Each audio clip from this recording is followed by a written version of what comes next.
concurseiro, concurseira, vamos para mais uma aula. Hoje a gente vai falar sobre conhecimentos gerais.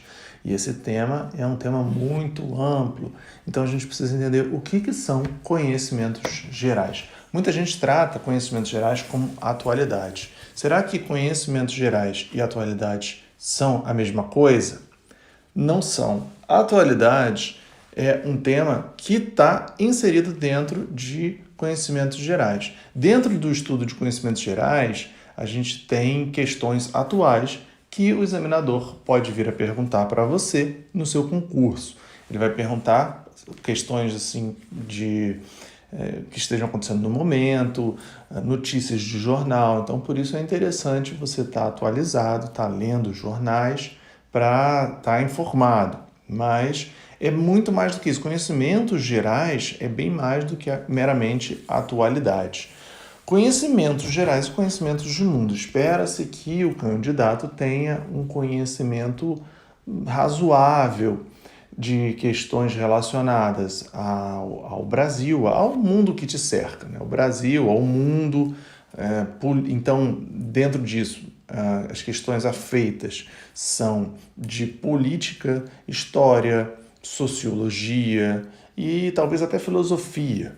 Lógico que o examinador não vai perguntar para você como foi que Sócrates morreu envenenado, bebendo cicuta, lá em 399 a.C. Isso você não precisa saber para fins do concurso público, mas isso é um exemplo de conhecimentos gerais. Sócrates foi o primeiro grande filósofo grego. Depois teve o Platão, que foi discípulo de Sócrates, e depois Aristóteles, que foi discípulo de Platão. E uma coisa interessante é que, por que eu estou falando de filosofia? Porque na antiguidade clássica, né, nos gregos, quando a gente falava de filosofia, não é o estudo limitado que a gente tem hoje, né, de pensar, elucubrar sobre a vida, qual o sentido da vida, nada disso. Naquela época, a filosofia era um estudo do mundo ao nosso redor, era um estudo de conhecimentos gerais, como a gente está falando hoje.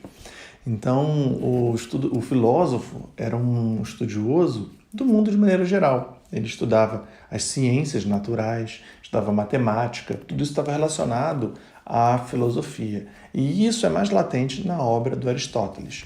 Muitos deles tinham obras que tinham um título em comum, que era da natureza, sobre a natureza. Então, eles falavam de questões relacionadas à natureza, tudo. Astronomia, que era um conhecimento bem parco, lógico, porque a gente está falando de mais de 2000 anos atrás. Mas o estudo da filosofia, daqueles alunos que iam para a Ágora ou que iam se instruir, era um estudo bem amplo, era um estudo que envolvia estudo de corpos celestes, de natureza, de animais, de pequenos e grandes animais, de fenômenos da natureza e da matemática, que era muito importante lá na Grécia Antiga. O Aristóteles tem uma obra que você consegue perceber mais isso. Por que Platão e Sócrates, que são também muito famosos, não têm? Bom, Sócrates primeiro porque Sócrates não deixou nada escrito. Isso é uma coisa interessante. Você sabia que Sócrates não escreveu nenhum livro? Pois é. Não escreveu nenhum livro. Todo o conhecimento que a gente tem na modernidade, na atualidade, né, na contemporaneidade sobre Sócrates foi escrito por Platão. Inclusive, naquele livro A República, que trata do mito da caverna, esses textos do Platão são todos baseados em diálogos, em que o Platão ensaia diálogos com o seu mestre, que era Sócrates. E aí, a partir desses diálogos, é que Sócrates coloca suas pérolas de sabedoria. Esse era um modo de transmissão do conhecimento socrático, né, que a gente tem hoje em dia. Platão escreveu bastante coisa. Infelizmente, a grande parte da obra de Platão, não só de Platão, mas do conhecimento mundial naquela época, foi destruída no incêndio da Biblioteca de Alexandria. E aí se perdeu muita coisa. Porque hoje em dia a gente tem, né, volumes. Eu posso comprar um livro, essa citada obra, A República, eu compro uma publicação dessa obra. Mas antigamente não era assim, né? Não existia uma editora que publicava um livro. Era muito complexo, né? Você ter uma obra escrita. Primeiro que o livro não era naquele tomo, naqueles moldes que a gente conhece hoje em dia. Eles eram enrolados, né? Como se fosse tipo um pergaminho. E na Idade Média é que foi feita uma maior propagação, né? Ao mesmo tempo que houve queima de livros e tudo mais, houve uma restrição do saber, o saber era limitado a poucos, aqueles que tinham acesso às bibliotecas, né? Geralmente ficavam em mosteiros. E os próprios monges eram aqueles chamados monges copistas, eram que faziam as cópias dos livros, das obras que existiam na época. Então ele pegava uma obra e ia lá escrevendo à mão, né, copiando um livro para o outro. Inclusive isso é retratado na obra do Umberto Eco, a obra mais famosa chamada O Nome da Rosa, que virou até um filme com o Sean Connery, acho que do final dos anos 80. Mas nesse livro, desse autor italiano, Umberto Eco, é retratado um mosteiro em que os monges estão falecendo, vários estão morrendo e tal, com a língua preta, envenenados, e aí vão monges fazer investigação, porque não podia ser uma pessoa de fora fazendo a investigação. Então vão monges lá fazer uma investigação dentro do mosteiro para saber por que eles estão morrendo. E eles estão morrendo, vou dar spoiler, hein? Eles estão morrendo porque na hora de virar a página eles lambiam a mão para virar a página. E as pontas dos livros estavam envenenadas, porque para justamente concentrar esse conhecimento. O conhecimento era uma coisa que não podia ser difusa, era uma coisa muito até vista como profana, né? Então, até hoje é assim, né? Até hoje tem pessoas que criticam os eruditos, você cultuam muito a ignorância, né? Infelizmente. A própria militância contra a ciência, né? Criticando, é uma forma de menosprezar o conhecimento. Veja só, isso já é milenar na humanidade. E então, os livros passaram a ser difundidos, né? Passaram a ser mais acessíveis depois que foi inventada a imprensa. Então, os livros puderam ser produzidos em maior quantidade e chegaram ao povo. O povo começou a ter acesso, o povo também não tinha instrução, quando o povo era meramente camponês, né? Era muito difícil ter uma instrução de qualidade. Quem tinha maiores instruções era a nobreza, né? Porque eles, na verdade, não iam até escolas, eles tinham tutores que instruíam os filhos dos nobres. E aí eles falavam várias línguas, tocavam instrumentos, tinham um conhecimento de mundo para o mundo que era conhecido naquela época, né? Durante a Idade Média, a Idade Moderna. E foi assim, sempre na nobreza.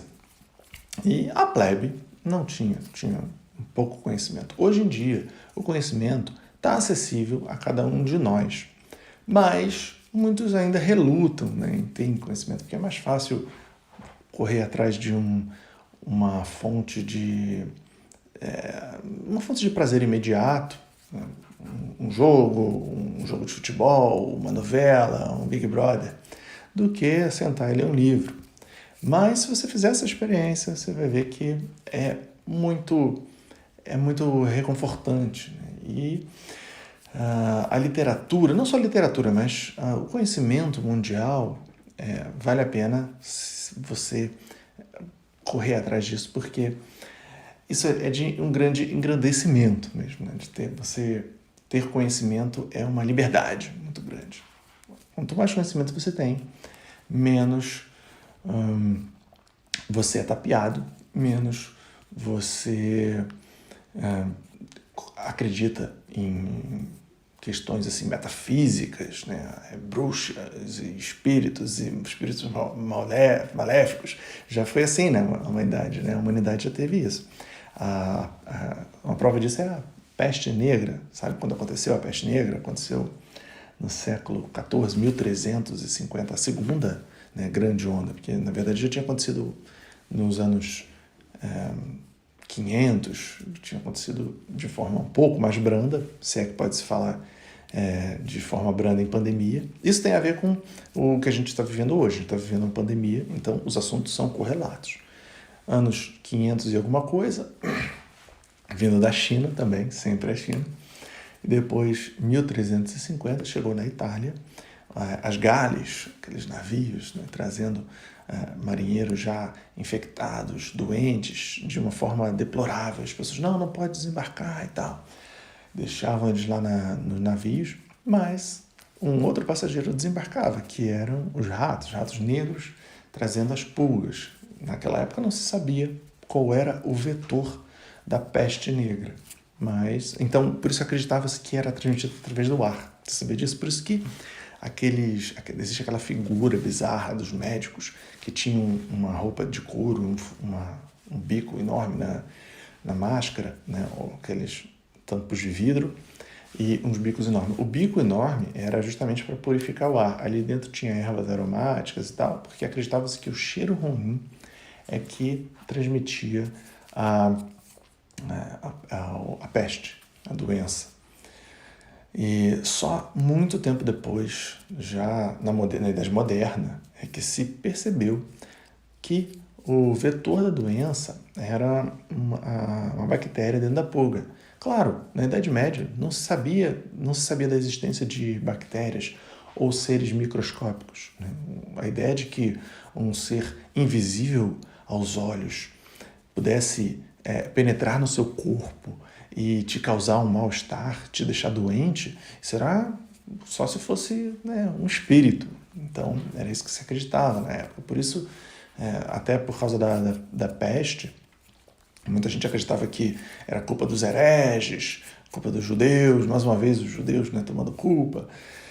E aí eu vi, né, caça às bruxas por conta disso. Então, a história da humanidade é permeada de erros, de julgamento por conta da ignorância.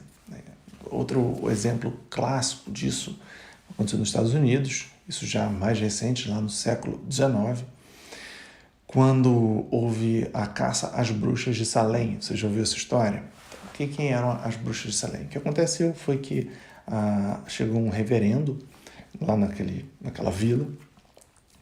Ele era muito linha dura, muito ortodoxo, né? Muito conservador. Né? Então, as filhas dele chegaram a adoecer e tinham contrações terríveis. E aí não se sabia por que elas estavam tendo aquilo. Aí a explicação mais lógica na época era que bruxas estavam atacando, fazendo bruxarias e enfeitiçaram as meninas. Pois acreditava-se nisso, piamente. E com essa mão de ferro desse líder religioso, criou-se, né, aquele barril de pólvora. Houve uma caça às bruxas muito forte, muito contundente naquela época, e não se sabia por quê, que muita gente, na verdade, começou a ter esse tipo de manifestar esse tipo de comportamento. As três primeiras pessoas que foram acusadas, veja só, eram mulheres e uma era escrava, outra era uma mendiga e outra era acho que uma pessoa também de baixa renda, ou seja, né, eram a escória lá da sociedade. Aí, muito tempo depois, que foi se estudar o motivo de ter isso acontecido, e a hipótese mais plausível é fungos nos cereais. A alimentação era muito baseada em pães e produtos feitos de trigo, e um fungo nos cereais, no trigo especialmente, realmente causa esse tipo de comportamento, alucinações, dores de estômago e outros efeitos colaterais. E a humanidade atribuiu a questões metafísicas, né? Espíritos, bruxaria e tal. Por quê? Ignorância. Da mesma forma que muitos anos atrás, índios, né, talvez tenham tido essa crença de que quando trovoava, era porque os deuses estão insatisfeitos, estão revoltosos.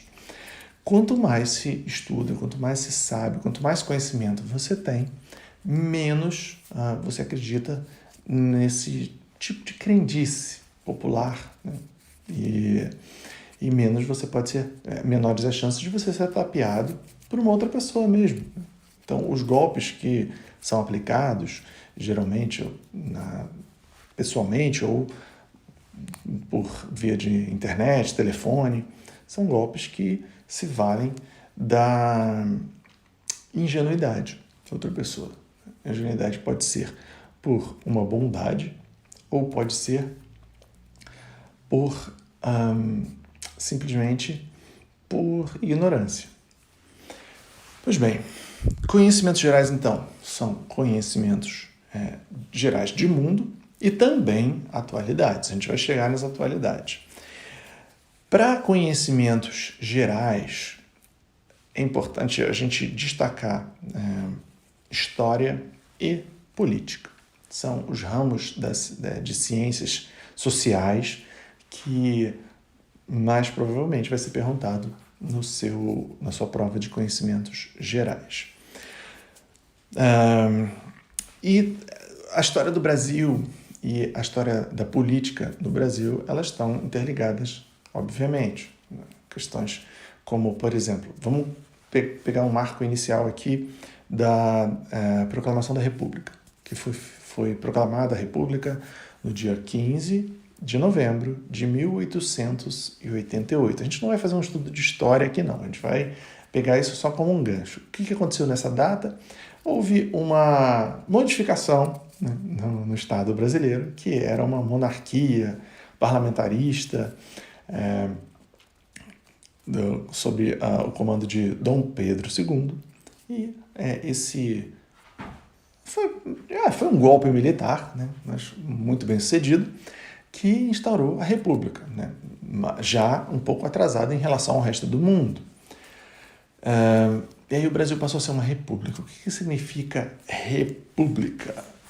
Vou escrever aqui para você. A palavra república vem de res pública. O que é res pública? Res é coisa pública. Então, durante a monarquia, quem ditava as regras, fazia as leis, fazia o papel do Estado de maneira geral, era o monarca. Então, ele era o soberano. Depois, o governo passou a ser do povo. Tanto é que a Constituição fala, a Constituição Federal de 1988, a Constituição da República Federativa do Brasil. O nome completo é esse, né? A gente fala Constituição Federal, mas é importante saber que o nome completo é Constituição da República Federativa do Brasil. A gente vai entrar nessa questão de o que é uma república federativa. A Constituição diz que o Brasil é uma república federativa, uma democracia, um Estado democrático de direito, em que o poder, diz o seguinte, a Constituição também diz, todo o poder emana do povo, que é exercido pelos seus representantes. Os representantes do povo exercem o poder, mas são representantes eleitos pelo povo e para governar para o povo. República é isso, é ser uma coisa pública e o governo é exercido, em tese, pelo povo. Então, quando a gente fala em democracia representativa, a gente está falando de uma democracia em que as pessoas têm um direito a opinar, a dar sua opinião através de um representante. Por quê? Porque nós somos 200 milhões de brasileiros. É gente pra caramba. Então, imagina que todo mundo fosse ouvido no momento de tomar qualquer decisão. O Brasil não progrediria. Seria muito complicado, né? Inviável.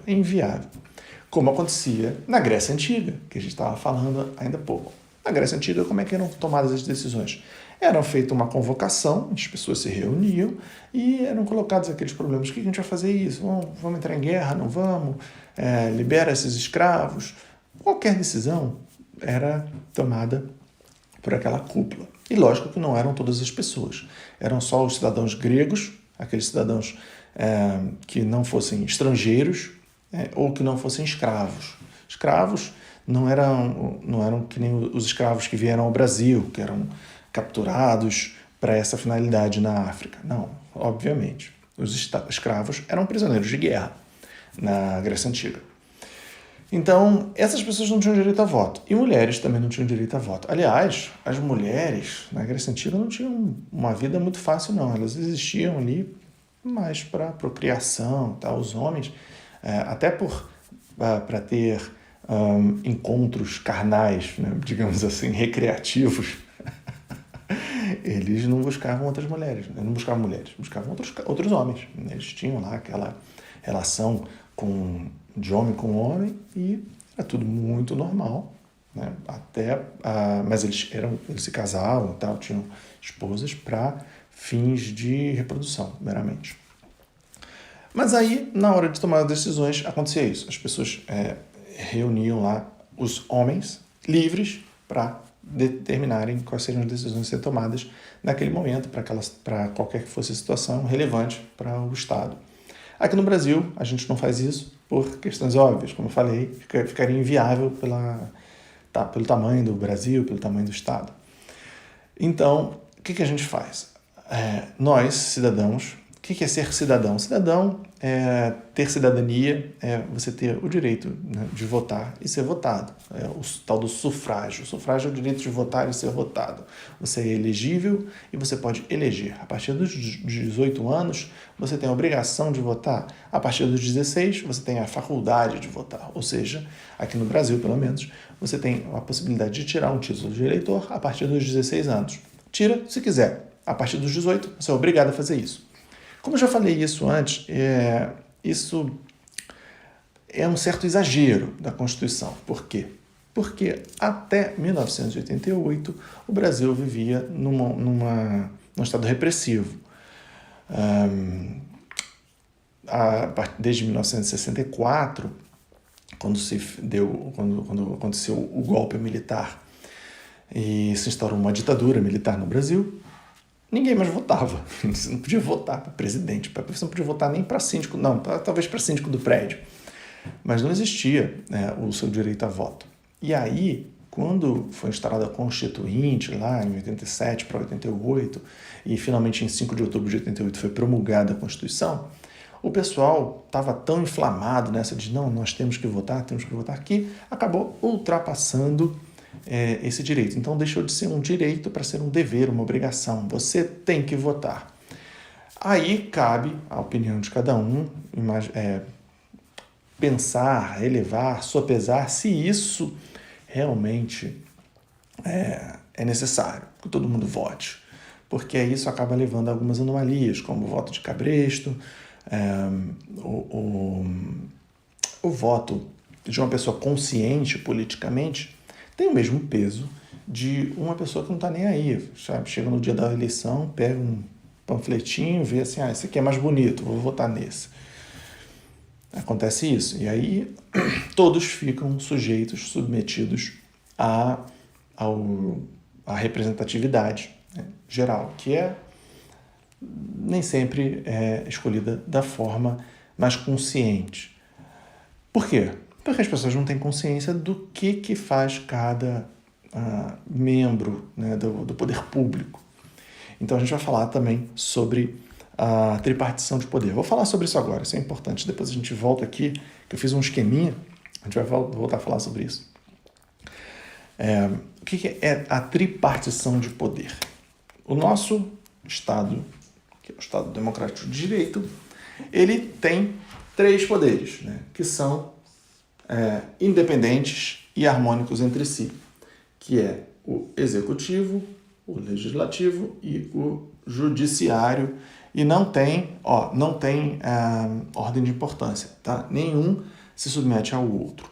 Todos eles são relevantes e nenhum manda mais do que o outro. O que acontece é que existe uma separação dos poderes para que o Estado exerça suas funções da melhor forma e da forma mais proba possível, de uma forma de maior lisura. Então, um pode fiscalizar o outro, o judiciário fiscaliza o executivo, ele também fiscaliza e ele julga, né, o legislativo também fiscaliza o executivo, isso tudo para fazer com que o Estado funcione de uma maneira a contento da população. Sempre, lembra que a gente falou isso nas aulas de direito administrativo, a função é sempre o interesse público. Então aqui a gente tem o executivo, o legislativo e o judiciário. Executivo. Essa tripartição de poder foi idealizada por um filósofo das ciências políticas, um cara chamado Charles de Secondat. Já ouviu falar nesse cara? Não ouviu falar, né? Muito dificilmente. Mas você já ouviu falar nesse cara aqui, ó.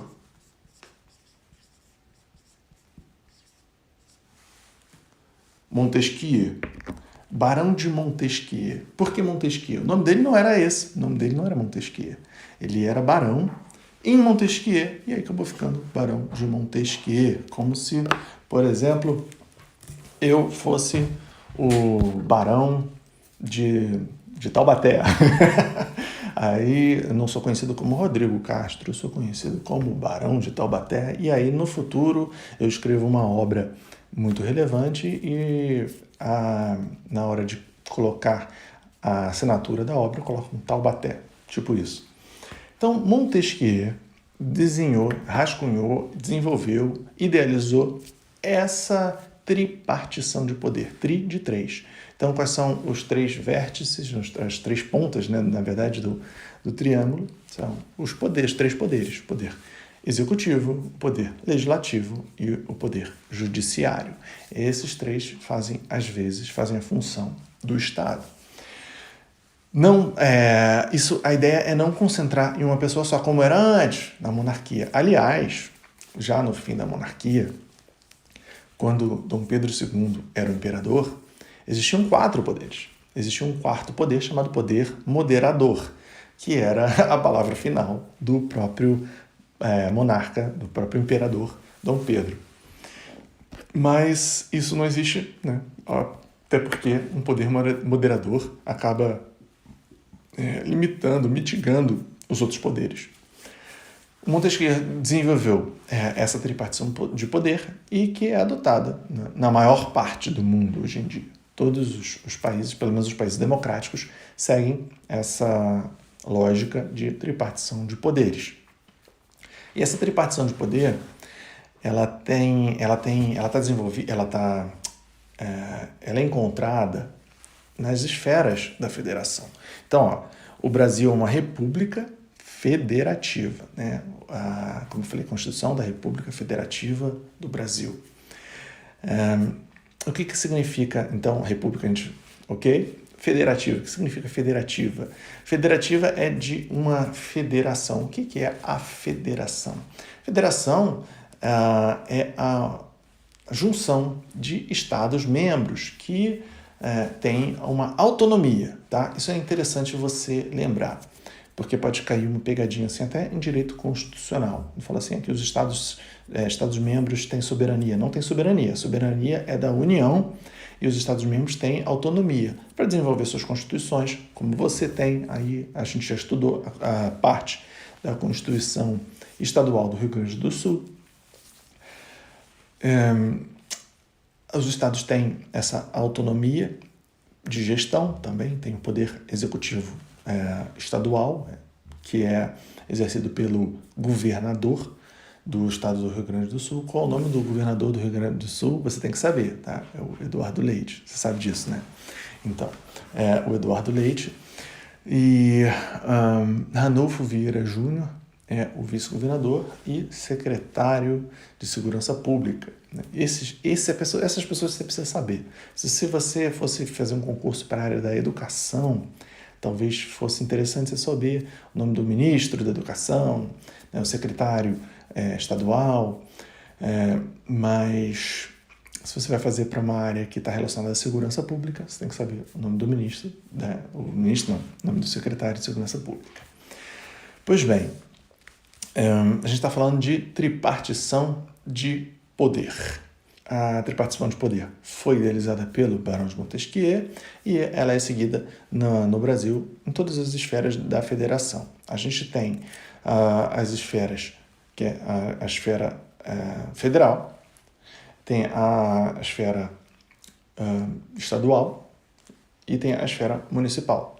Na esfera municipal, a gente não tem um dos três poderes. Qual é? A gente tem o poder executivo? Tem, exercido pelo prefeito, né, e os secretários. A gente tem o poder legislativo? Tem. Você tem aí na sua cidade a Câmara de Vereadores da cidade de, talvez, sei lá, Porto Alegre. Né? Mas a gente não tem um poder judiciário. O judiciário só tem nas esferas estaduais, na esfera estadual ou na esfera federal. E aí a distribuição de competências para cada um está também organizada no ordenamento jurídico brasileiro. República Federativa. Sim, uma coisa interessante. Quando foi promulgada a Constituição Federal, lá em 1988, dia 5 de outubro de 1988, tem lá no final da Constituição uns outros artigos, tem 200 e tantos artigos, depois no final tem uns artigos lá que tem validade, né, durariam um prazo. Esse é o chamado ADCT, já ouviu falar nisso? É Ato das Disposições Constitucionais Transitórias, ou seja, normas constitucionais com prazo de validade. E uma dessas normas dizia o seguinte: rapaziada, daqui a 5 anos a gente vai rever algumas questões. Vamos deixar assentar aqui a poeira da Constituição nova, vamos se acostumar com ela. E aí, daqui a 5 anos, a gente vai rever duas coisas. Primeiro, a forma de governo e o sistema de governo. E realmente, lá em 1993, foi feito o plebiscito para se debater se a forma de governo continuaria sendo a república ou se o Brasil voltaria à monarquia. É verdade isso, sério mesmo. O Brasil teve essa discussão. E aí, depois disso, se decidisse pela república, a gente também tinha que decidir se a gente queria uma república parlamentarista ou um sistema presidencialista. Ou seja, se a gente teria um primeiro-ministro, que nem na Inglaterra, ou a gente teria um presidente. O presidente tem muito mais poderes. O primeiro-ministro, ele está atrelado ao parlamento. Sabe o que é parlamento? O parlamento, ele está relacionado ao poder legislativo.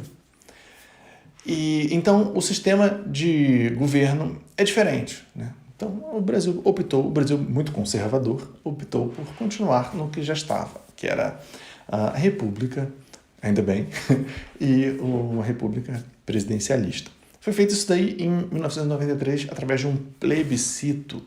Você sabe o que é um plebiscito? A gente acabou de ver um exemplo, né? Foi essa escolha da forma de governo e do sistema de governo. Mas existe um outro tipo de consulta popular. O plebiscito é uma consulta popular. Um outro tipo de consulta popular que anda junto com o plebiscito. E a gente sempre, quando fala de um, fala de outro. Você sabe qual é? É o referendo. Então você já ouviu falar em plebiscito e referendo. Plebiscito e referendo, né? Mas você sabe a diferença deles dois? Isso é uma curiosidade de conhecimento geral. O plebiscito é uma consulta popular e o referendo também é uma consulta popular. A diferença é o momento em que ela acontece. Se você quer discutir uma questão e a questão já está em andamento, já está funcionando, já existe, aí você instaura um referendo para saber se você vai modificar aquela situação ou não. E o plebiscito é antes de se instaurar alguma coisa. Quando foi feito quando foi promulgada a Constituição, já foi deixado lá no ADCT essa norma de que seria feito uma consulta popular para decidir qual seria a forma de governo e o sistema de governo. É um plebiscito, porque foi instaurado no momento, foi colocado, né, a norma foi colocada no momento em que foi promulgada a Constituição Federal.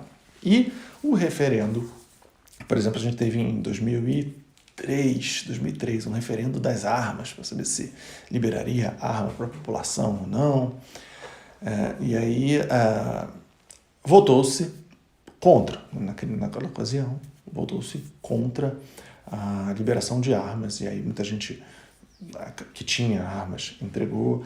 Não veio ao caso a gente debater agora se devia ele ter liberado, não devia, ou devia fazer outro.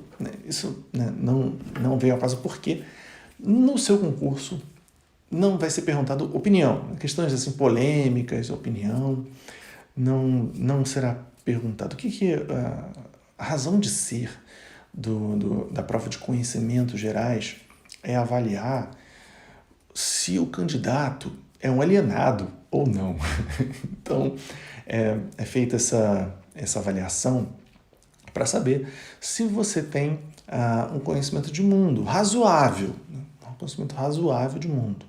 Você não precisa ter um conhecimento aprofundado de questões assim pontuais, tipo uma química, ou física quântica, astronomia, mas você precisa conhecer essas questões sociais, né? Então, política, economia, e razoavelmente a história do seu país e a história local também, né? Do estado onde você mora, ou para onde você, pelo menos para onde você está prestando concurso. Esse conhecimento é muito importante, assim como a prova de língua portuguesa. Ela cai em tudo quanto é concurso. Qualquer concurso que você fizer vai ter prova de língua portuguesa. Nem que seja nos conhecimentos gerais. Tem conhecimentos gerais, conhecimentos específicos, e aí tem a prova de língua portuguesa. Por quê? Para você poder mostrar que você sabe se comunicar e que você sabe interpretar um texto. As provas de língua portuguesa atuais, elas não cobram uma gramática direta. Qual é a função sintática desse... Não, nada disso.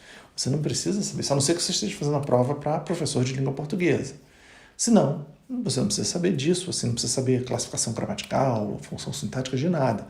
Você só precisa saber na prática, né? Saber se, por exemplo, eles vão te dar assim, se cair gramática, vai cair assim, qual dessas frases aqui é a correta. Então, tem algumas frases, por exemplo, eles não vão perguntar para você se você pode iniciar uma oração com um pronome oblíquo. Não, eles não vão falar isso. Eles vão colocar assim, num texto formal escrito, por exemplo, não na oralidade, mas num texto formal, se falar assim, me dá um dinheiro aí, por exemplo. Essa forma de comunicação é a mais correta? Você vai dizer que não, justamente por causa disso. Porque você não pode começar uma oração com um pronome oblíquo, que seria o me, né? Você fala assim, você diria, dê-me um dinheiro aí, seria tipo isso, né? Claro que ninguém fala assim, mas você tem que saber. E outra coisa que você precisa saber é ler um texto e entender o que está sendo dito, porque senão você cai na lábia de muito malandro. Por isso que a proliferação de fake news aí, como o assunto está correlato, assim, língua portuguesa com de conhecimentos gerais. E até a atualidade, né? Então, você, se não souber interpretar, se você não tiver uma boa literalidade, um bom conhecimento da sua língua portuguesa, você cai nas fake news, que se propagaram bastante, sempre existiu, mas ficou muito mais forte nas últimas eleições, né? Porque determinado candidato se valia bastante dela para galgar êxito. Enfim, a fake news cai quem é trouxa. Será que isso é verdade? Bom, Eu acho que cai nas fake news quem tem pouca instrução ou quem tem pouco senso crítico. E o senso crítico você adquire através da leitura. Você tem que ler bastante, ler. Quando eu falo para você ler jornal por causa da sua prova, é você ler as notícias de política, de economia, né, de notícias sociais. Não é para ler o caderno de futebol. Eu sei que você faz isso. Fala a verdade. Você vai pegar o jornal lá, pega direto na seção dos esportes lá. Né? Eu vou ler aqui como é que está a situação do Inter, do Grêmio. Pode falar que eu sei. Você pode continuar lendo, sabe? Mas essa é a leitura de fruição para o seu momento de ócio, né? Na hora de você se dedicar aos conhecimentos gerais, é importante que você leia as notícias macroeconômicas, as notícias de política, tá? Então, as chamadas fake news propagavam... o que são fake news? São notícias falsas com um caráter de veracidade, né? Então, não é um meme, não é uma piada, né? Porque é uma ironia. A ironia é quando uma pessoa fala A e o interlocutor entende B. Ela sabe que aquela pessoa que falou, ela não está pensando em A. Ela fala A pensando em B e o interlocutor entende B. A fake news, que é uma mentira, o interlocutor fala A, mas ele está pensando em B, ele sabe que não é aquilo. E aí o interlocutor entende A e acredita A, certo? Você precisa, então, para fugir das fake news, para você ser uma pessoa com um senso crítico, você precisa ler bastante, ler de fontes diversas, não vai só naquela fonte tendenciosa, que a gente sabe que existe fontes tendenciosas para um lado ou para o outro, não fazendo distinção assim de orientação política ou de inclinação política. Existe sempre um interesse, porque faz parte da natureza humana, você defender aquele seu interesse. E esse interesse muda. Emissoras de televisão mudam os interesses conforme os governos. Então, isso aconteceu em 1994. 94, quando teve a eleição do Fernando Henrique Cardoso foi eleito. Tinha o concorrente dele, né, no segundo turno, era o Lula. E a Rede Globo fez uma campanha muito forte contra o Lula. Fez uma campanha porque era do interesse da emissora ter aquele outro candidato, Fernando Henrique. Fernando Henrique ganhou. Depois, a Rede Globo ela vai moldando assim, o interesse, assim como vários veículos de comunicação. Mas os veículos de comunicação, eles tendem, né, a ser isentos, ainda mais quando existe maior número de veículos naquela mesma mídia, né? Então, na televisão tem menos, aí existe uma hegemonia, não tanto hoje, mas existia durante muito tempo uma hegemonia da Rede Globo. Então, por conta disso, ela conseguia se valer dessa notoriedade para galgar algum proveito. Mas em mídia impressa, como existem várias, você tem, assim, você tem no Rio de Janeiro, você tem o Globo, tem o Jornal do Brasil, no estado de São Paulo você tem a Folha de São Paulo, o Estadão, e tem aqueles jornais que são internacionais, que adentraram no Brasil, como o BBC News, o Financial Times e diversos outros. Então, as fontes de notícia são muitas. Você tem aí no seu estado o Correio do Povo, vale a pena você ler diversas fontes, se você é daquelas pessoas que fica com o pé atrás quando lê uma notícia, e faz bem de ficar mesmo. Vale a pena você buscar o conhecimento em diversas fontes, ler mais de um jornal, e principalmente jornais que não tenham orientação política, né? O colunista sim manifesta uma opinião, e vale você ler os diversos colunistas e não ficar atrelado só àquele que manifesta uma opinião que vá ao encontro da sua. Uma coisa que acontece muito nas redes sociais é você achar que você está junto que o seu ponto de vista é convalidado por várias pessoas. Isso acontece bastante. Por quê? Nas redes sociais, a ideia é que você fique mais tempo na rede social. O Instagram, o Facebook, todos querem que você fique lá, você não vai embora. E aí eles tentam tornar a sua experiência mais agradável possível. Aquelas pessoas que te desagradam vão aparecer pouco para você, porque você vai rolando a tela mais rápido quando passa aquelas pessoas que não são tão agradáveis, né, para você, que não fazem aquelas postagens que te agradam mais. Qual é o resultado disso? Você vê aquelas pessoas que concordam com o seu ponto de vista. Se você tem o hábito de ler questões políticas. Então, redes sociais não são o melhor veículo para você se informar politicamente. Porque seja você de esquerda ou de direita, você vai sempre ler aquelas notícias de veículos que falam aquilo que você quer ouvir. Por quê? Justamente pelo que eu falei, para você ficar mais tempo na rede social. Então, as redes sociais não são a melhor fonte de informação. Você fica lá e você tem a impressão de que o mundo... Olha só isso, o efeito disso. Todo mundo tem essa impressão de que o mundo tá... Como assim? Quando você vê uma pessoa na rua, seu vizinho, que pensa diferente de você, você tem a impressão de que ele é um alienado. Como assim? Tá todo mundo falando determinada outra coisa e você vem dizer que é Y, eu estou falando X, você está dizendo Y. Como assim? Que mundo você vive? E ele vai pensar a mesma coisa de você. Por quê? Na rede social lá do seu vizinho, ele está vendo só pessoas e colunistas e informações e tudo, postagens que batem com o ponto de vista dele. Isso é fenomenal, né? Isso é uma coisa assim do momento, de atualidade, né? Você não se desagradar nas redes sociais. E isso, o efeito colateral disso é você achar que você sempre está em maioria, mesmo que você esteja na minoria. Determinado presidente de um país da América do Sul tem uma aprovação, digamos, de quase 20%, tá? Hipoteticamente. Esse presidente...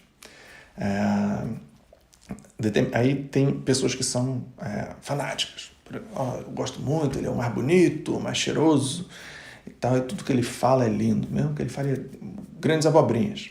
Aí, quando eu leio nas redes sociais as informações e tudo mais, tudo está dizendo que ele realmente é um alecrim dourado.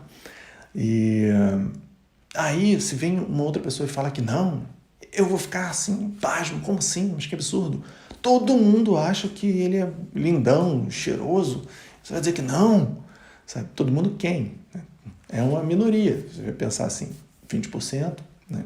É minoria, 80%. Então, acha que ele não é tão cheiroso assim. Para dizer o mínimo. Então, é complicado você basear a sua fonte de informação em redes sociais. Você tem que ler jornal. Você tem que ler jornais. Mais do que um jornal. Leia jornais. Dito isso, a gente passa do ponto de conhecimentos gerais em sentido amplo e vamos para a parte dos conhecimentos das atualidades, ou seja, informações relevantes que merecem atenção. Tá? E quando a gente vai estudar as informações relevantes, você tem que concentrar em núcleos.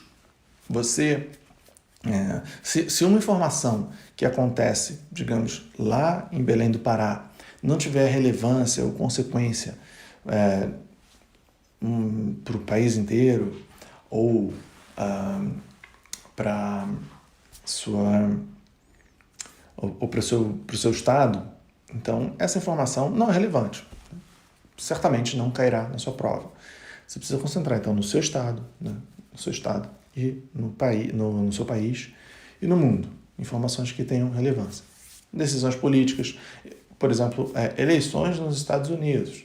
Isso tem alguma relevância política para o Brasil? Claro, claro, porque são acordos econômicos. Né? O presidente eleito nos Estados Unidos, que é o Biden, ele tem uma orientação política, né? Uma abordagem política diferente, né? Porque ele é democrata. Tem os democratas. Nos Estados Unidos existem basicamente dois partidos. Existem mais do que dois partidos, mas dois partidos são os partidos mais relevantes que sempre disputam as eleições. O Partido Republicano e o Partido Democrata, né? Esses dois partidos, eles se revezam no poder. Pode perceber que os últimos presidentes nos Estados Unidos, eles se revezam entre republicanos e democratas, né? Tipo, pega lá nos anos 90, Bill Clinton, depois tem o George W. Bush, aí depois tem o Barack Obama, aí depois tem o topetudo lá, qual é o nome do cara mesmo? Caraca, o empresário. Esse mesmo, esse cara aí, que não queria sair do poder de jeito nenhum. E aí depois agora o Joe Biden, né? Então existe essa alternância no poder. E essa alternância no poder é saudável. É saudável para o país, para os Estados Unidos, para o Brasil, para país que seja, né? Isso é saudável para a democracia. Não é interessante um mesmo partido se perpetuar no poder durante muito tempo, né? Isso é o que acontece no estado de São Paulo. Assim, já tem 20 anos de PSDB lá. Lá não, aqui, né? Eu não sei se você sabe, eu estou gravando aqui no estado de São Paulo, né? Mas essa alternância de poder, ela é saudável e nos Estados Unidos é muito comum. Isso pode ser taxado como esquerda e direita nos Estados Unidos? Não. Se você colocar isso na prova, você não vai cair na sua prova, mas se cair, você vai errar. Está errado. Não existe isso. Tá? Não tem. O Biden é de esquerda. Isso é conversa. Não tem. Tem a direita e a direita pra caramba, né? Para ser educado aqui. Os dois são de direita. Né? Nos Estados Unidos, esses dois partidos são de direita. Você sabe a origem desse termo, direita e esquerda? Isso remonta à época na França da Revolução, a Revolução Francesa, né? Então, era assim, aqueles que eram favoráveis sentavam à direita, ao status quo, e os que eram a oposição sentava à esquerda. E aí ficou esse termo, né, chamado de esquerda e direita. Então, isso é uma curiosidade. Mas a gente tem isso, né? Existe no mundo, de maneira geral, pelo menos no mundo ocidental, a gente tem essas inclinações para a esquerda e direita. E quando a gente fala esquerda e direita, a gente está falando de duas coisas em especial, né? Política, questões políticas e questões sociais. Nas questões, às vezes, então, acontece isso. Às vezes a pessoa pode ter uma inclinação mais para a esquerda em questões sociais e mais para a direita em questões político-econômicas. Então, você vai chamar o cara defende o casamento gay. É comunista. Isso é uma grande besteira, né? Olha lá, é isso que é importante, né? Você ter esses conhecimentos gerais para não falar uma bobagem dessa. Isso é uma questão social. E às vezes a pessoa tem essa inclinação mais que defende uma política mais liberal, de privatização de empresas públicas, ou um conservadorismo maior na seara político-econômica. Vou te indicar um autor para depois que você passar no seu concurso, você pesquisar. Esse cara aqui, ó.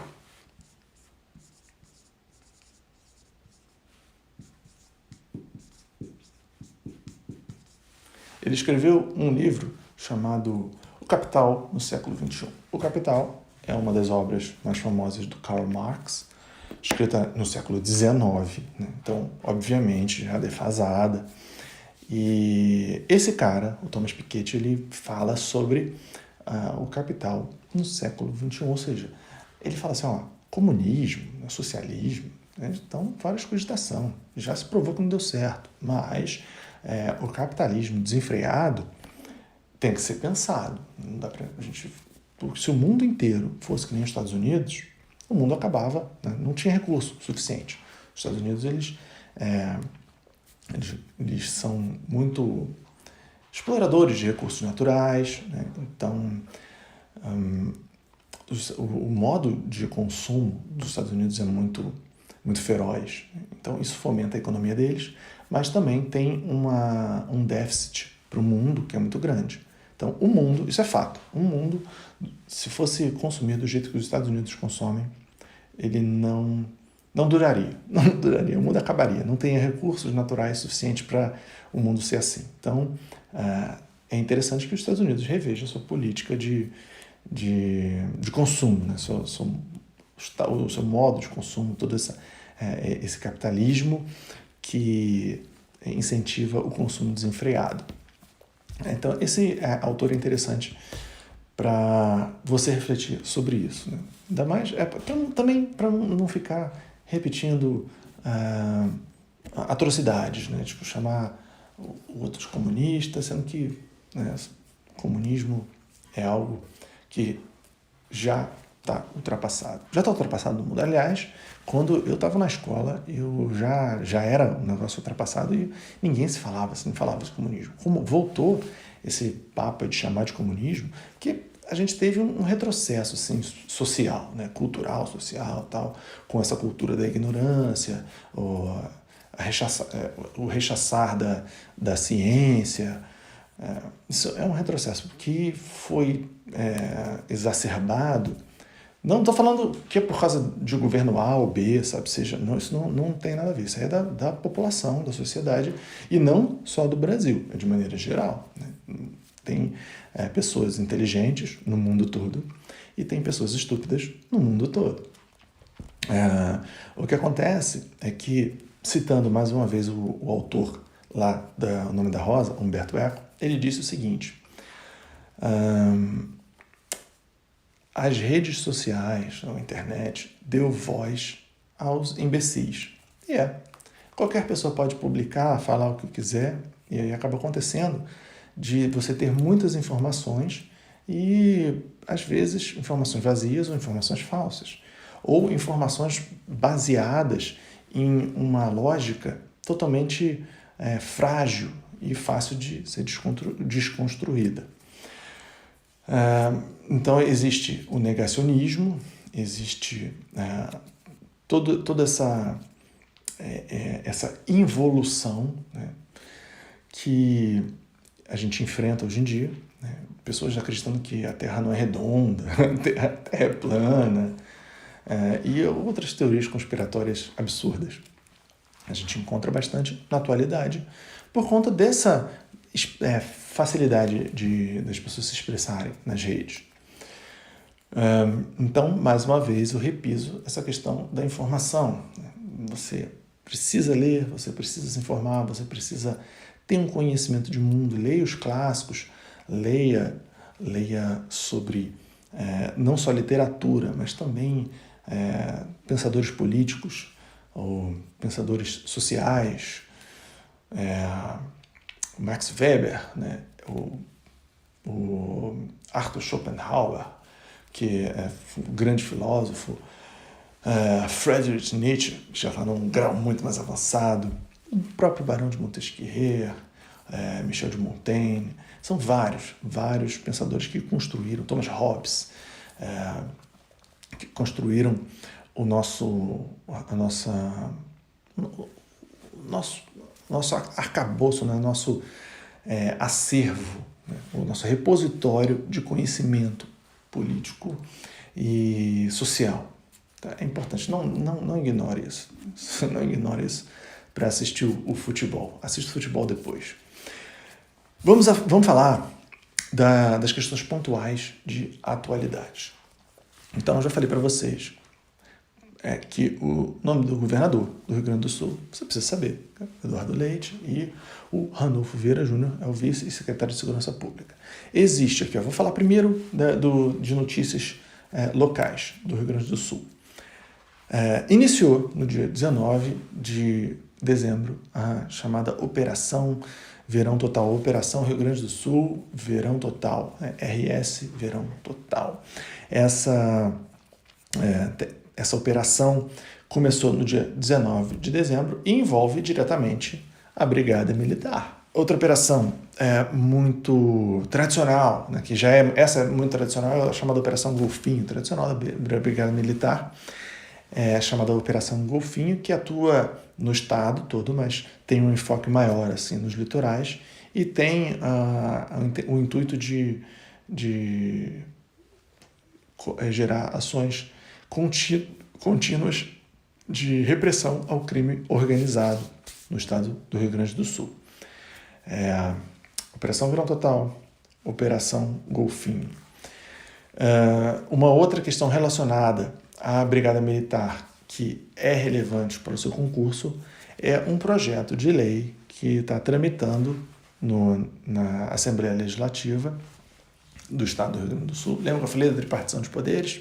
Então, a Assembleia Legislativa é o parlamento, enquanto tem no nível federal o Congresso Nacional, nós temos no nível estadual a Assembleia Legislativa. A Assembleia Legislativa está tramitando lá um projeto de lei que prevê mudanças no plano de carreira da Brigada Militar. Só que isso não foi votado em 2021. Passou, então, com o recesso, vai ser votado só em fevereiro. Fica ligado nisso, né? Para as mudanças no plano de carreira. Por que você tem que ficar ligado nisso? Isso não vai cair. Provavelmente a eventual mudança que acontecer não vai cair na sua prova. Não vai cair na sua prova porque a sua prova provavelmente já está pronta ou já está sendo feita e qualquer mudança que acontecer em fevereiro, né, já é tarde demais. Mas é interessante para você que vai entrar nessa carreira da Brigada Militar, conhecimento sobre a sua carreira. Então, qualquer notícia que você tiver sobre isso, você já vai estar pegando de tabela notícias sobre a sua carreira. Informe-se sobre isso. Uma curiosidade que me veio aqui agora é sobre a formação do Poder Legislativo. A Assembleia Legislativa no nível estadual, como eu falei, e tem no nível federal o Congresso Nacional. O Congresso Nacional ele é composto de duas casas. Você vê aquele prédio lá em Brasília, tem aqueles dois prédios com uma cúpula para baixo e uma cúpula para cima, não é? Projetados pelo arquiteto Oscar Niemeyer. Esse prédio icônico, essa edificação icônica lá de Brasília, representa essas duas casas do Congresso Nacional. Tem o Senado, que é o que está virado para baixo, e a Câmara dos Deputados, que é a que está virada para cima. E você sabe qual é a diferença? A diferença é que o Senado é composto por representantes de cada estado. Por isso são 81 senadores, porque são 3 de cada estado. Então, nas eleições que acontecem de 8 em 8... a legislatura dura 8 anos, mas as eleições acontecem de 4 em 4 anos e troca-se alternadamente 2 ou 1 senador. Eles são representantes de cada estado. Ao mesmo tempo, nós temos os representantes do povo, da população, de cada estado que vai lá representar seus estados, a sua população no Congresso Nacional, na Câmara dos Deputados. E são 513 deputados, é gente pra caramba. Então, no Congresso Nacional, quantas pessoas tem? Faz uma matemática rápida, 594 parlamentares no Congresso Nacional. E existe a forma de aprovação de leis também é um pouco mais complexa, porque dependendo se for uma lei ordinária ou uma lei complementar, exige quórums diferenciados e exige também que passe por uma casa e por outra para serem aprovadas, para depois receber a sanção ou veto presidencial. Continuando aqui, então a gente está falando de Rio Grande do Sul e agora de Brasil. Vamos falar sobre o desemprego no Brasil. E aí a gente vai falar de números. Você sabe que sempre existe o desemprego, as taxas de desemprego que variam. Agora, a taxa média anota esse número, a taxa média de desemprego no Brasil em 2021 foi 13,5%. Ou seja, oscilou de 13, alguma coisa, chegou a 13,9, quase 14, e é uma taxa alta. Se pensar bem, são 86,5% de gente que está empregada, né, ou trabalhando na formalidade. Não é bem assim. Essa é uma taxa altíssima. É muita gente desempregada. Tanto que o Brasil ele tem a quarta maior taxa de desemprego do mundo. Do mundo, o Brasil é o número 4. Olha só. Essa medalha a gente não quer, né? E tem também... e essa taxa de 13,5 é o dobro da média mundial.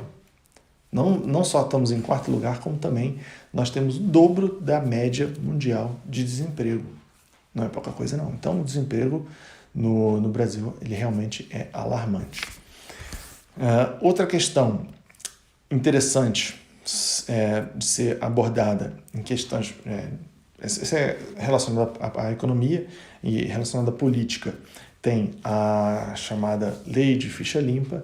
Essa lei é uma lei, a Lei Complementar 135 de 2010. Ela trouxe alterações a uma outra lei antiga de 1990, a Lei Complementar 64. Essa lei complementar era chamada Lei da Ineligibilidade. Aí veio a Lei da Ficha Limpa, que se sobrepôs, trazendo várias alterações. E trata o quê? Casos em que a pessoa não pode se eleger, não pode se candidatar a um cargo público, né? Um político não pode. Quando ele tem um mandato cassado, inclusive, se ele renuncia ao mandato para não ser cassado. Porque antigamente acontecia isso, a pessoa renunciava, aí saía, não, agora tô tranquilo e tal, e aí ele se candidatava na eleição seguinte e ganhava, que é mais absurdo. Você vê como o povo vota bem. Aí, agora não pode mais isso.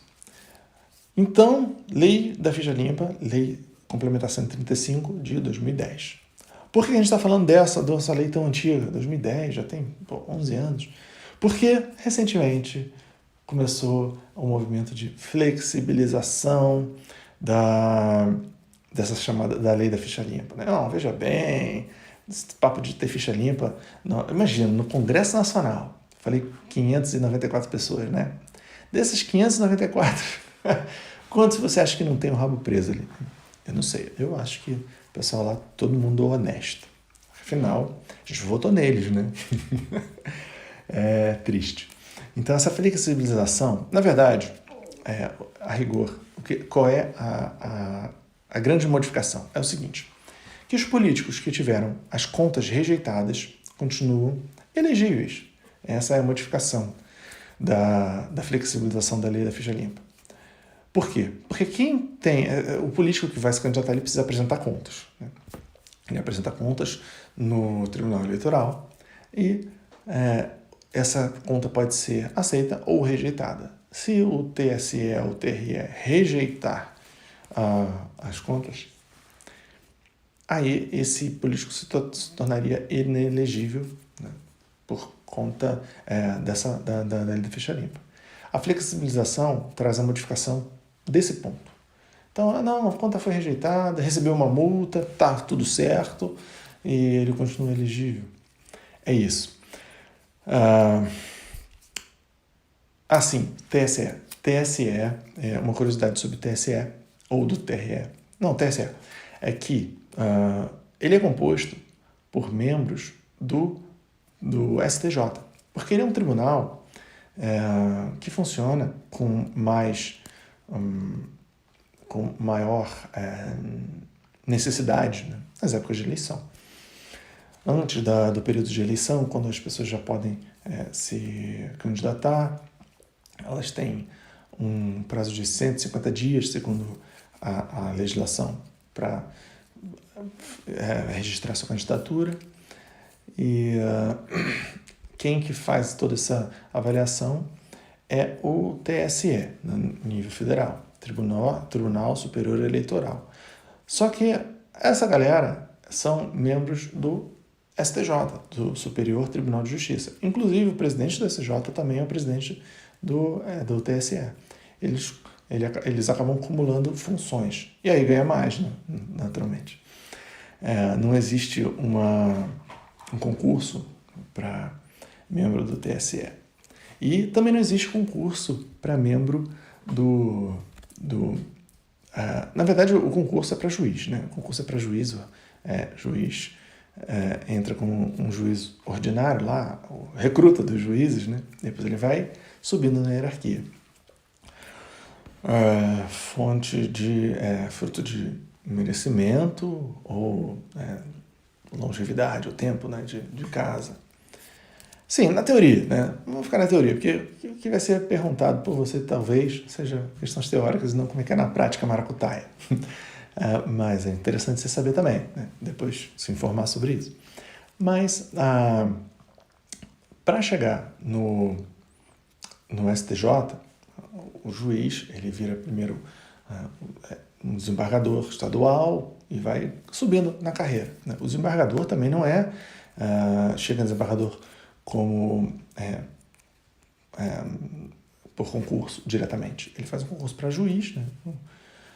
Entra como juiz substituto, depois vira o juiz titular, e aí é o juiz da primeira instância. Depois ele vai para o órgão colegiado, e aí ele acompanha aquele órgão colegiado que é o Tribunal de Justiça. Então tem as câmaras do Tribunal de Justiça, que são órgãos colegiados que tomam decisões de segunda instância. Algumas decisões são direto para a segunda instância, mas a maior parte das vezes é revisão de decisões da primeira instância. E no STJ seria a última instância de questões assim, não relativas à Constituição, porque a função do STF, que é o Supremo Tribunal Federal, já vi gente falando Superior Tribunal Federal, não cometa esse mico. O Supremo Tribunal Federal, ele é o guardião da Constituição. Então ele está lá para julgar questões relacionadas à constitucionalidade ou inconstitucionalidade. Questões relacionadas à ilegalidade ou outras vão para o STJ. Então, o máximo que o juiz assim, concursado chegou... Não, existe a possibilidade também de indicação. Né? Existe a possibilidade de indicação. A pessoa pode entrar no TJ, né, que é estadual, virar desembargador, sem nunca ter sido um juiz. Existe a possibilidade de uma indicação lá de uma pessoa com notório saber jurídico e tal. Conversa, né? Conversa, é tudo politicagem, mas em teoria seria isso. Né? Pessoa com notório saber jurídico e ilibada reputação é indicada para desembargador ou desembargadora do Tribunal de Justiça. No STF, as indicações são feitas pelo presidente da República e eles ficam lá até se aposentar. Aposentou, aí entra um novo. São quantos? São 11. São 11 ministros do STF. E aí a função do STF é justamente ser de guardião da Constituição. Vamos mudar de assunto aqui. Agora vamos falar de política e economia em nível mundial. Um assunto muito relevante assim, que aconteceu recentemente, tem vários assuntos, né? Eu, como falei, recomendo você ler jornais para se manter atualizado. Mas tem um aqui que é um pouco mais truncado, que já está desenrolando hoje desde 2016, que é a saída do Reino Unido da União Europeia. E isso tem um nome. Vou anotar aqui no quadrinho. Ó, esse nome aqui, ó.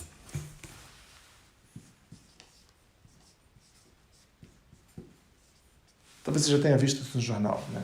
Se fala assim, Brexit, porque é de BR de British, né, ou britânico, e exit, que é saída em inglês, né? A saída do Reino Unido da União Europeia. Na verdade, isso já remonta lá aos anos 70, quando existia parte da população que não estava gostando da ideia do Reino Unido integrar a chamada Comunidade Europeia na época, que era uma comunidade econômica europeia, já nos anos 70.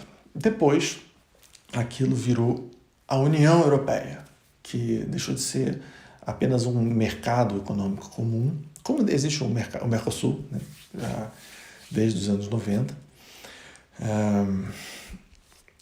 e as pessoas estavam insatisfeitas, né, com essa decisão do Reino Unido integrar, né, a comunidade europeia.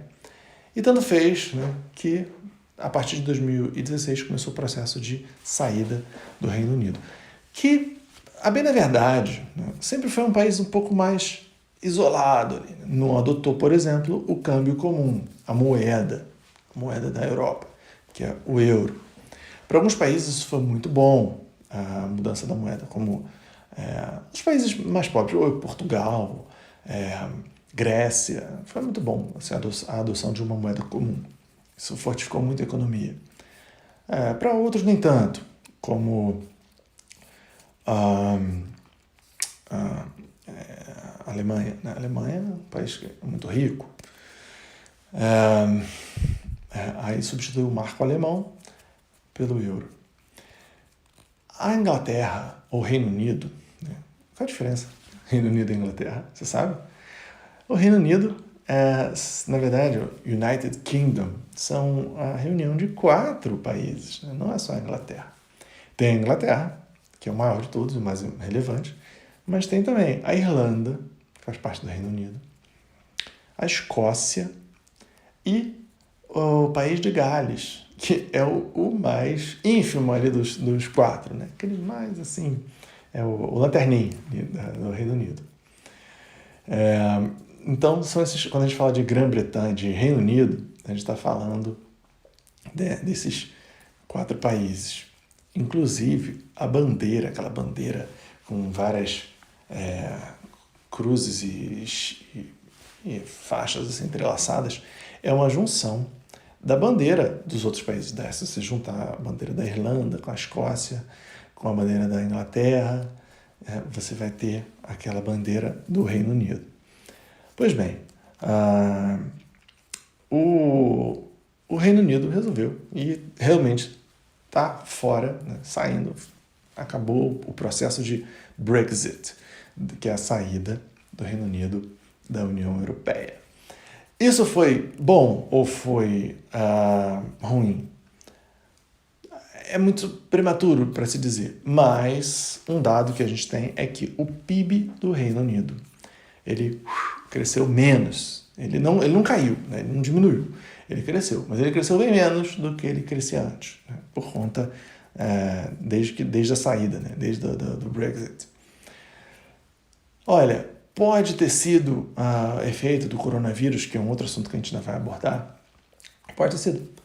Pode ter sido, com certeza. O mundo todo teve uma queda no seu PIB por conta da pandemia.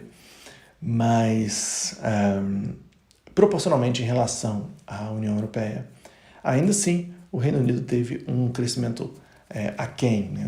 Um crescimento que deixou a desejar.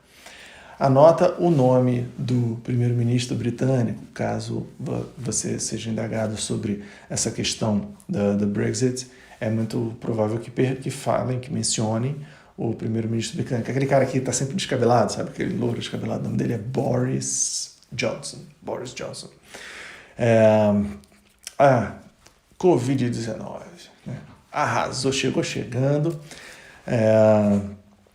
E coisas que a gente precisa falar sobre a Covid-19, já está acabando o nosso espaço no quadro. Né? O que significa Covid-19?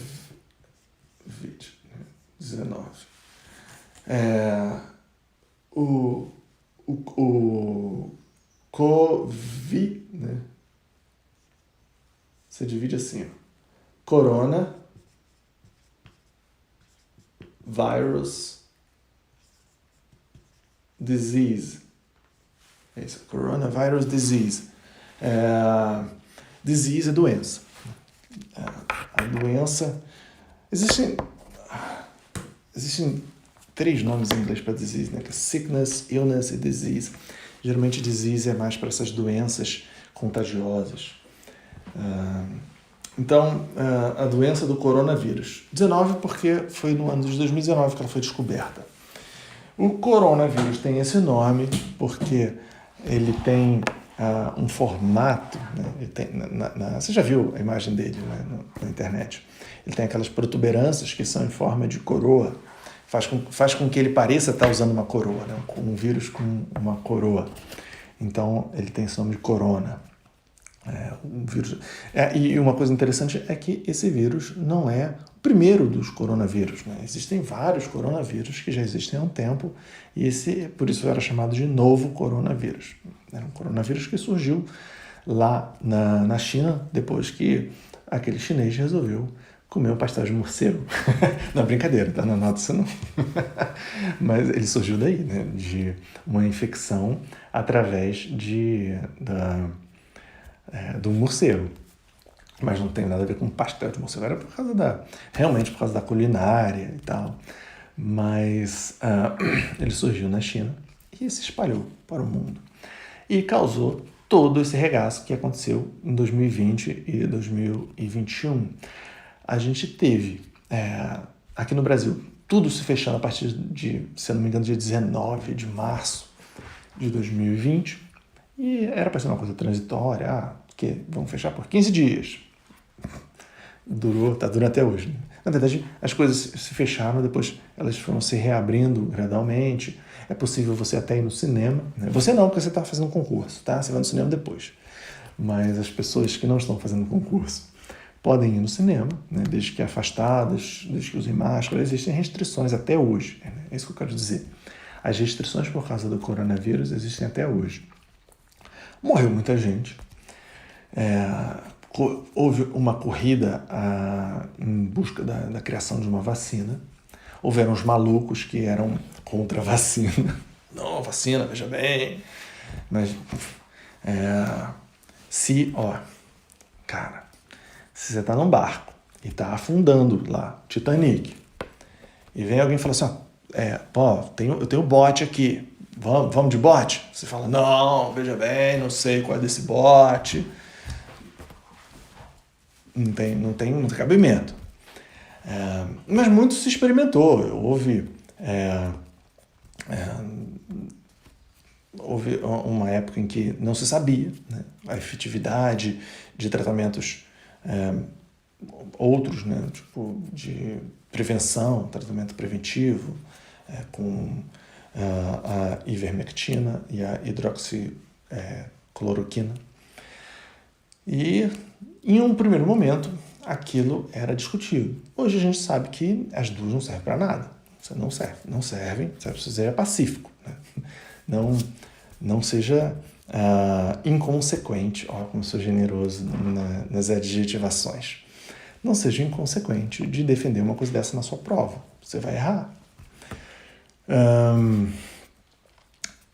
Por que eu estou falando do coronavírus, que já é uma notícia velha? Porque no final de 2020 tivemos uma variante chamada variante Delta, que houve um novo fechamento porque teve um abrandamento, não sei se você se lembra, lá em setembro, outubro, as coisas ficaram mais sossegadas, você podia até sair na rua e comprar um pãozinho, e aí depois, variante Delta, todo mundo vai morrer, meu Deus, tá, aquele terror, tá, fecha tudo de novo. E agora, aí o que acontece? Meados de 2021, assim, a partir do começo do ano, começou a se vacinar pessoas funcionários da saúde. Sempre tem um esperto, né? Aquele que... eu tirei um diploma de psicologia, né? E está engavetado. Opa, pega ele aqui, eu sou profissional da saúde, quero minha vacina aqui primeiro, né? Tem aquela galera que entrou como auxiliar, sabe? Meu marido é dentista, né? Então, me emprega aí para eu poder... Né? Se bem que marido não, é porque está perto, né? Mas, sei lá, uma pessoa próxima, o meu afilhado, né? Então, rolou muito isso daí, né? Mas depois tem o grupo de risco, idosos, obesos e tudo mais, aí acabou que em 2021 todo mundo que quis foi vacinado. Todo mundo que conseguiu foi vacinado, tiveram diversas vacinas no mercado e hoje, se tem alguém que não foi vacinado, é por alguma restrição de cunho biológico, às vezes acontece, A pessoa não pode tomar a vacina. Não pode, tem isso, sabia? Teve um caso até que foi emblemático, foi do baterista da banda americana The Offspring. Ele não podia tomar a vacina, então ele não tomou, e aí ele acabou sendo afastado do grupo, né? Porque, veja bem, tudo bem, você não pode tomar, mas ao mesmo tempo você não vai poder excursionar, porque existem as restrições que são impostas às pessoas que não tomaram vacina. E tem aquelas pessoas que não tomaram porque não quiseram, ou tomaram forçadas, né? Tem doido para tudo. E recentemente surgiu mais uma nova variante, né, para tornar a nossa vida mais emocionante, que é a chamada Omicron. Quais são as características relevantes da Omicron que você precisa saber? Ela é mais letal? Não. Pelo contrário, ela é mais branda. Se você pegar essa doença, em tese, o seu organismo não vai sofrer tanto quanto uma pessoa que pegou o coronavírus lá em maio de 2020. Porém, ela se espalha mais rápido, né? Ela espalha muito mais rápido. Isso tem uma lógica, faz todo sentido. O vírus não quer matar o hospedeiro. Se ele matar o hospedeiro, ele fica sem hospedeiro, e aí? Qual o sentido? O vírus está lá, assim, matei o sujeito aqui, e agora? Como é que eu vou fazer? Tem que procurar outro lugar. Se não tiver uma forma de contato, ele vai ficar ali e vai morrer também. E o vírus não quer morrer, né?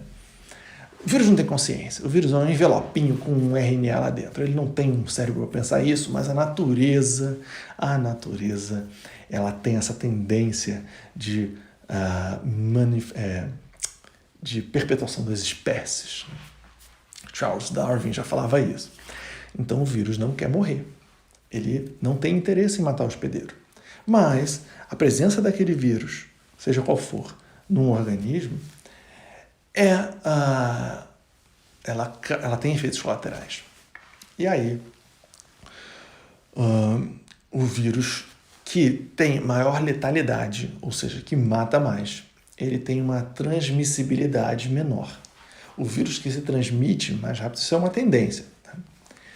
Por isso que a ebola, né, não é um surto, não teve um surto mundial. Ele tem surtos locais, pontuais. Se tivesse também, a população era dizimada. É terrível. O vírus da AIDS, por exemplo, né, foi alarmante no final dos anos 80, começo dos anos 90, muita gente morreu.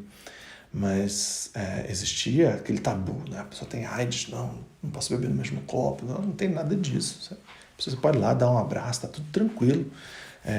Não tem essa transmissibilidade forte, só através de contatos de fluidos, né? Seja ato sexual ou sanguíneo, transfusão de sangue. Agora, coronavírus, só se está perto da pessoa, respirou o mesmo ar, já a chance de se contaminar é muito grande. Por isso que nós devemos usar máscaras. As pessoas não usam, não usam, mas devemos usar.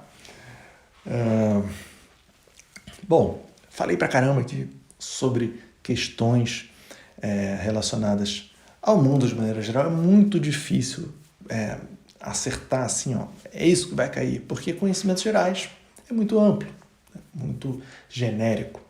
E não tem como você estudar em uma aula de 1 hora, 2 horas, 3 horas que seja,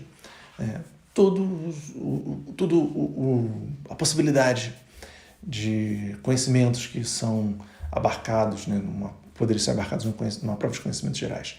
Então, a melhor dica que eu te dou é informe-se, leia jornal, para ter pelo menos os conhecimentos da atualidade. E conhecimentos gerais de mundo, de política, de filosofia, de sociologia ou de história, é algo que você constrói com o tempo, né, com o bom hábito da leitura, que é uma coisa que eu desejo, né, para todas as pessoas. Se todo mundo tivesse uma boa educação, tivesse uma boa instrução, com certeza o nosso país seria um país muito melhor, muito melhor. Desejo para você uma ótima prova e te vejo na Brigada Militar em 2022. Sucesso! Um abraço!